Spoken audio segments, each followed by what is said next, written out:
आपल्यापैकी सर्वांनाच हा प्रश्न पडतो की परमेश्वराची भक्ती का करावी.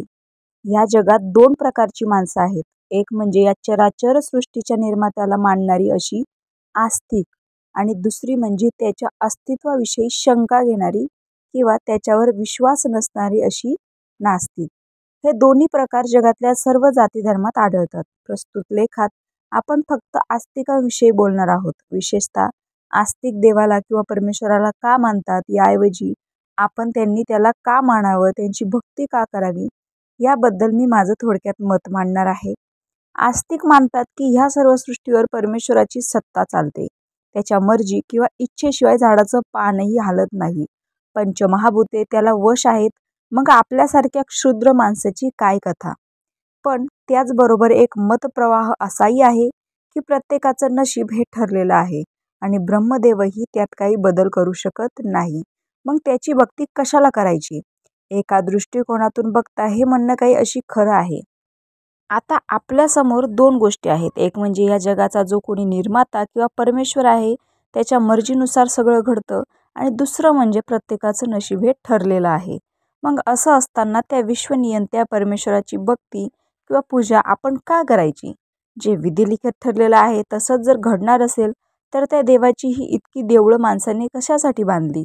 तर माझ्या मते याची दोन उत्तरं आहेत. पहिलं म्हणजे परमेश्वराची भक्ती केल्याने विधिलिखित जरी टाळता येणार नसेल तरी त्याची तीव्रता किंवा त्याचे परिणाम कमी जास्त होऊ शकतात. म्हणजे आनंदाची घटना घडणार असेल तर ती तुमच्या मनासारखी घडेल, आणि जर दुःखाची घटना घडणार असेल तर ती थोडीशी कमी घडेल. आणि दुसरी गोष्ट म्हणजे देवाची भक्ती किंवा प्रार्थना केली तर आनंदाच्या किंवा यशाच्या प्रसंगी आपले पाय जमिनीवर राहतील, आणि दुःखाच्या प्रसंगी त्या घटनेला सामोरं जाण्याचं ध्येय आपल्या अंगी येईल. हे मी तुम्हाला काही उदाहरणे देऊन पटवून देतो. जर समजा तुमच्या गाडीला किंवा वाहनाला काही अपघात होणार असेल तर तो टळणार तर नाही, पण कारण ते विधिलिखित आहे. पण त्या अपघातात तुम्हाला जास्त दुखापत होणार नाही, किंवा झालीच तर तुम्हाला ताबडतोब कोणाची तरी मदत मिळेल आणि तुम्ही त्यातून लवकर बरे व्हाल. तुमच्या घरी चोरी होणार असेल तर ती टळणार नाही, पण त्यात तुमचं जास्त नुकसान होणार नाही. ती चोरी पकडली जाईल आणि तुम्हाला तुमचा मुद्देमाल थोड्या दिवसांनीही परत मिळेल. एखाद्या परीक्षेत कुणी नापास होणार असेल तर ते टळणार नाही, पण दुसऱ्या प्रयत्नात तिला चांगलंच यश मिळेल.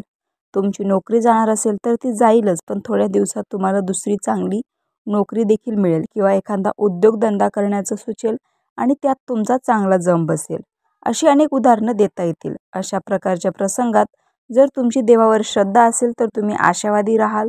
निराशेने ग्रासून तुमच्याकडून एखादं चुकीचं पाऊल उचललं जाणार नाही. तुम्ही मानसिकदृष्ट्या खंबीर राहाल आणि लवकर सावरले जाल.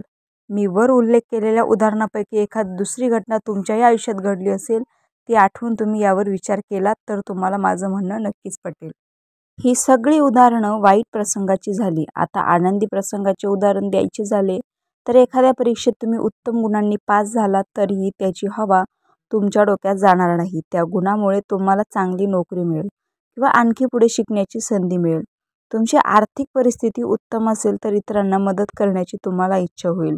त्याचे मार्ग सापडतील आणि त्यात तुम्हाला समाधान मिळेल. असं म्हणतात की संकट ही एकटी येत नाहीत, आली की त्यांची मालिका सुरू होते. तसंच सुखाचं प्रत्येकाच्या आयुष्यात चांगले वाईट दिवस आलटून पालटून येतच असतात, कारण परिवर्तन हा जगाचा नियम आहे आणि तो प्रत्येक गोष्टीला लागू पडतो. परमेश्वराची भक्ती करण्याने नुकसान काहीच होत नाही. वाईट घडणार असेल तर ते टळणार नाही, पण त्याची तीव्रता कमी असेल. त्यातून तुम्ही लवकर बाहेर याल, आणि चांगलं घडलं तर त्याचा आनंद इतरांना बरोबर घेऊन साजरा करण्याची तुम्हाला बुद्धी होईल. तुमचं अधिक भलं होईल. थोर बंगाली साहित्यकार रवींद्रनाथ टागोर हे एका कवितेत म्हणतात, हे परमेश्वरा, तू माझ्यावर संकट आणू नकोस किंवा त्यातून माझं रक्षण कर. असं माझं अजिबात मागणं नाही. तू फक्त मला त्या संकटाची भीती वाटू देऊ नकोस. त्यांना ध्येयाने सामोरे जाण्याची शक्ती दे. म्हणूनच या सर्व शक्तिमान परमेश्वराची भक्ती करणं कधीही सोडू नका. आपण सर्वसामान्य माणसं आहोत, संत महात्मे नाही. आपली काही नित्यकर्म आहेत, संसाराची जबाबदारी आहे. ते सर्व सोडून आपण परमेश्वराची भक्ती करू शकत नाही हे मान्य. तरीही त्यात जमेल तेवढं सातत्य राखा. तुमच्या मनाच्या एका कोपऱ्यात त्याच्या भक्तीचा टाळ सतत वाजता ठेवा, आणि त्याच्यावरील श्रद्धेच्या निरंजनाची ज्योत सतत तुमच्या हृदयात तेवती ठेवा. मग तो तुम्हाला कधीच काहीही कमी पडू देणार नाही. रामकृष्ण हरी.